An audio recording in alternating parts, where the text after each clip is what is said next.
Hello, everyone. This is Evan Petzold coming to you after the Detroit Tigers 5-2 loss to the Atlanta Braves on Tuesday, April 28th, in the first of 3 games in this series at Truist Park.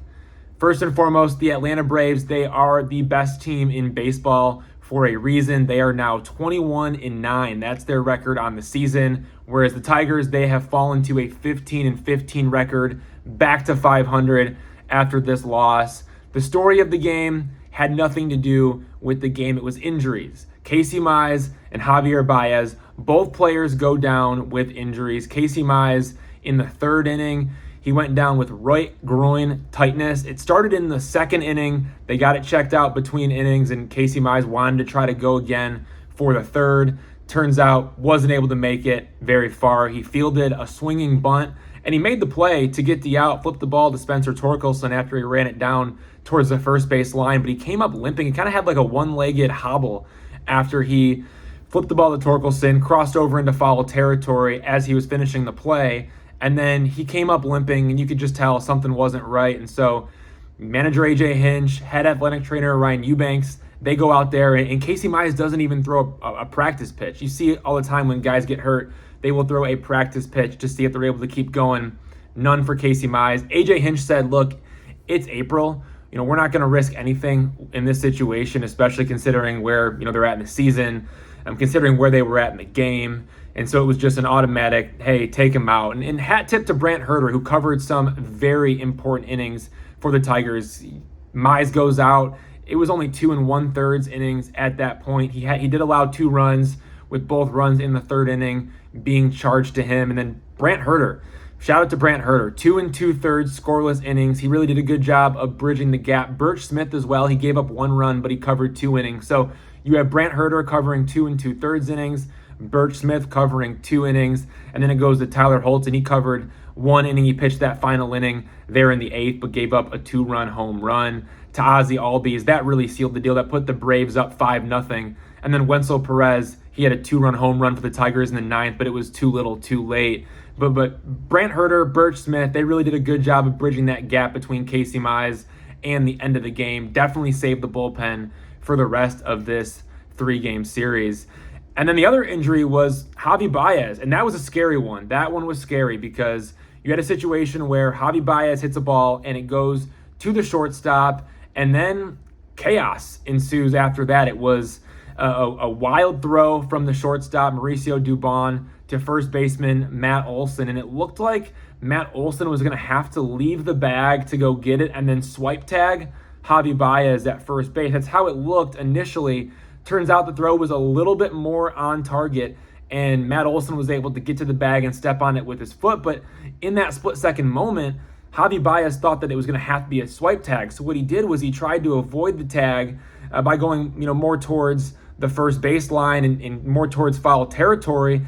And in the process, his left leg, as it was going to touch the bag, it kind of buckled up, and he fell backwards, but he fell on his right leg. And so it was an ankle injury for him. He was immediately rolling all around the ground in pain. And then he stayed down for a while. The assistant athletic trainer, Kelly Rhodes, she had to come out because, the head athletic trainer, Ryan Eubanks, he was with Casey Mize. So the assistant athletic trainer, Kelly Rhodes, she comes out with manager A.J. Hinch. They check on Javi Báez, and he wasn't able to stand on his own power in that moment. They had to get the cart out. They had to get him on the cart, and that took him off the field. Now, after the game, we need to talk about what both of these players said, because that gives us some insight as to where they are at. MRIs are coming before Wednesday's game. That's the second of 3 games in the series. MRIs for both players before Wednesday's game. As of right now, we don't know the severity of the injuries.